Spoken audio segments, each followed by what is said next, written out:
একসময় যেখানে কাচের শোকেসে সাজানো থাকত পিস্তল, রাইফেল সহ নানা ধরনের আগ্নেয়াস্ত্র, আজ সেখানে সারি সারি রুটি।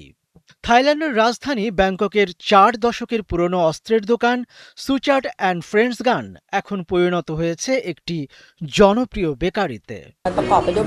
আগে এখানে আমরা বিভিন্ন ধরনের বন্দুক সাজিয়ে রাখতাম। খাঁচ কাটা দাগগুলো ছিল দুপাল্লার বন্দুকের জন্য।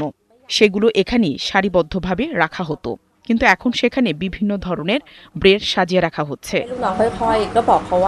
২০২৩ সালে ব্যাংককের একটি শপিং মলে প্রাণঘাতী বন্দুক হামলার পর থাই সরকার আগ্নেয়াস্ত্র আমদানির অনুমতি স্থগিত করে।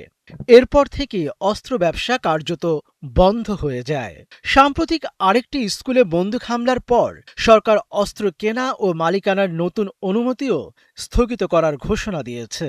এতে দীর্ঘদিনের অস্ত্র ব্যবসায়ীরা আরও বড় অনিশ্চয়তার মুখে পড়েছেন।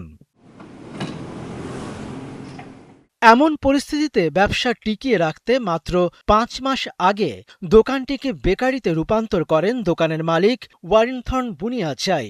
নিজের বেকারি স্কুলের অভিজ্ঞতা কাজে লাগিয়ে পুরনো কর্মচারীদের নতুন করে প্রশিক্ষণ দেন, যাতে কেউ চাকরি না হারান।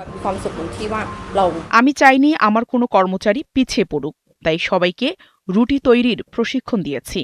এখন তারা খুব দক্ষভাবে ব্রেড তৈরি করছে। তবে থাইল্যান্ডের অস্ত্র ব্যবসায়ীরা বলছেন, বৈধ অস্ত্র বিক্রি বন্ধ করলে সহিংসতা কমবে না। তাদের দাবি, এতে বরং কেউ কেউ অবৈধ অস্ত্রের বাজারের দিকে ঝুঁকতে পারেন। এদিকে বেকারের রুটি বিক্রি ভালো হলেও পুরনো ব্যবসায় ফেরার আশা ছাড়েননি ওয়ারিনথর্ন। তাই প্রতি বছর এখনও নবায়ন করছেন অস্ত্র ব্যবসার লাইসেন্স। মনিরুজ্জামান বাবু, ৭১।